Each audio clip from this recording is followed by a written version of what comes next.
Hello, everyone, and thank you for watching. My name is Nefertiti, spiritual life coach and mind body instructor. You can find me on the web at onebodywm.com. So this is an energy report for Monday, May 27th, 2019. And my clairaudience has been off the hook, okay?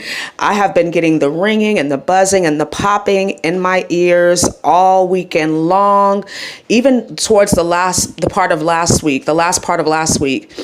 I've been getting a lot of downloads, a lot of intuitive messages, specifically related to ancestral clearing, okay? Ancestral karmic clearing and negative entity awareness, okay?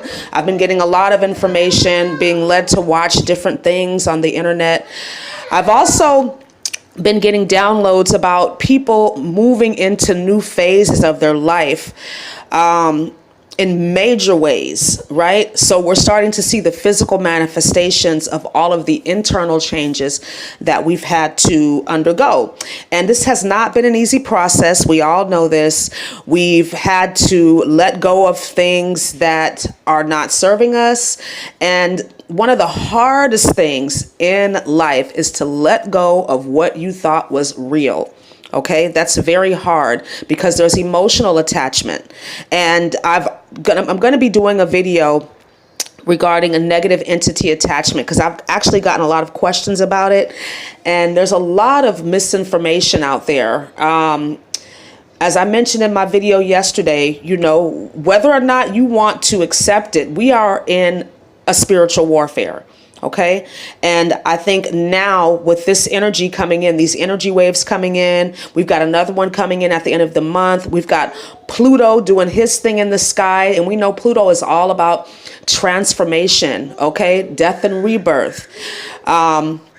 Pluto is not a real mess around type of energy. I've said this in other videos that Pluto's like the gangster of the zodiac. He's coming to kick your fucking door in and he's taking everything you thought was valuable to you and replacing it with new things though, right? So he's the gangster and he's the insurance policy holder.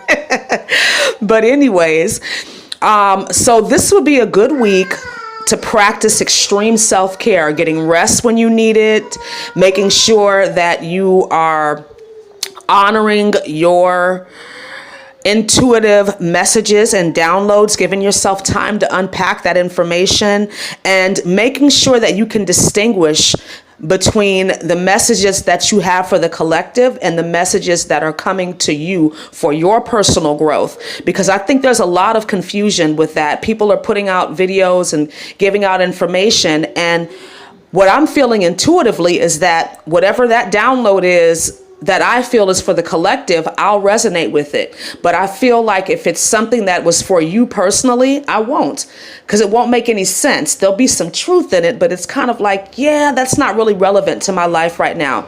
And so I think people need to use their discernment, right? And know what information is for you and what information is for that person or somebody else, if that makes any sense. This is also a good time to examine any emotional blocks or any self-limiting beliefs that you might have. Now, in terms of energy attachment, negative energy attachment, and psychic attacks, I believe those occur, okay? Now, there's the ones that come from the outside, but then there's the attacks that you subject your own self to from yourself. And those are the self-imposed limiting beliefs and the fears, the irrational fears that we have. Some of them maybe not even irrational, but they're fears nonetheless, and they need to be dissolved, right? And this is all a part of the awakening process, is remembering who we are, dissolving these blocks. And so I feel like we're at a culmination point this week, especially now that we're on the waning part of this Scorpio full moon that we had last week. But this is a very concentrated energy, I feel like, that's coming in. I feel like it's a very powerful energy that's going to give some people a push. So if you've been what I'm going to call spiritually lazy, where you've gotten the intuitive messages, you've gotten the answers, but you haven't acted on them. This week will probably force you to take some action in the direction of what it is that you truly, truly want on a soul level. Most of the people that are listening to these types of messages are awake. They're on the ascension path. They're a light worker. They have some sort of mission. Okay. And it's not a game. It's not a game. Like, we came here to do a job, and we need to do that. And the guidance and the support is there. We have to ask for it. And so this is one of those weeks, I feel like, when we're going to be reminded of that, to ask for the guidance. There's no need for us to stay in confusion and uncertainty for too long. We go there. Absolutely. We recognize that. And then we ask for the help. And we ask for it from a place of detachment, right? Letting it go. Like, okay, I'm putting this in your capable hands, my angels, my guides, my teachers, because that's why you're here. And they're all just aspects of you anyway. So it's not like you're usurping responsibility. These are all aspects of you.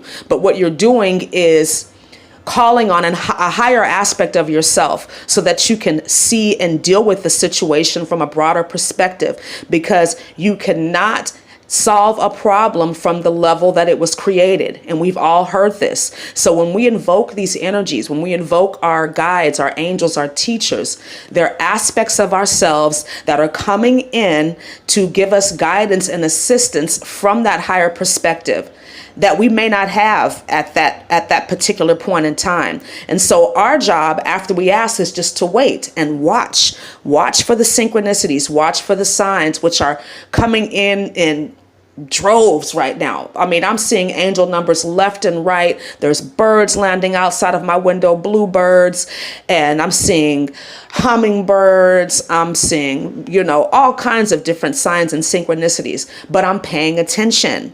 I'm not allowing myself to get distracted to the best of my ability. And it will happen, but you try to stay focused. Okay. And this energy that's coming in this week is going to help us with that. If we can see it in that way, this energy is helping me to focus, to hone in, to really do the work of releasing, of purging, of dealing with ancestral karma. And this is an ongoing process. This isn't going to be something that happens overnight. Some patterns can be released overnight. It all depends on where you are and how willing you are to let something go. It can happen in an instant, but it does take a while for some other things that are deeply rooted in core beliefs that are handed down to us from our family traditions, things that are limiting us in our potential and limiting us in our ability to really serve our soul mission and life purpose, which is why we are here. So we're getting that call. There's going to be a couple more calls this year too. So this is not the only opportunity you'll have to kind of come back into the fold and get refocused on your work. But I really feel like this week, the energy that's coming in is supporting us in moving forward on our path in a major way. So be bold, be courageous, make sure that you're checking in with yourself as opposed to trying to seek guidance from everybody else as to what it is you should do. We always have the answers within us. Ask and you shall receive, but you need to act on those intuitive nudges. Even if it scares you, because it probably will. I mean, that's just a part of this whole thing. Haven't you noticed? We're being asked to do things outside of our comfort zone. We're being exposed to information and the way that this world really operates. I mean, it's a very scary thing. Make no mistake about it. But we have already won. We have to just focus on the here and now. Stay present as much as you can. Stay grounded and use your discernment. Avoid manipulative situations this week too, because people are going to be throwing off energy. They're not going to really know what, especially if they're not aware and they're not awake and they're not on this path and they're not getting the knowledge and the information that you're getting. They're not going to know what the fuck's going on. And there's going to be a lot of projection, a lot of just manipulative energy kind of floating around. But if you're aware of it, it won't affect you. It might irritate you a little bit, but it won't, infiltrate your field in such a way where now it's here, you're feeling other people's emotions because we're empathic. That's what happens. And as long as you're aware of that, I feel like you can, take control and say, hey, no, this is not the direction I want to go in. This is the direction I want to go in as far as what I'm focusing on, as far as what I want to allow to come into my life. Okay? So I hope this was helpful to you. Have a wonderful week. Stay safe. Namaste.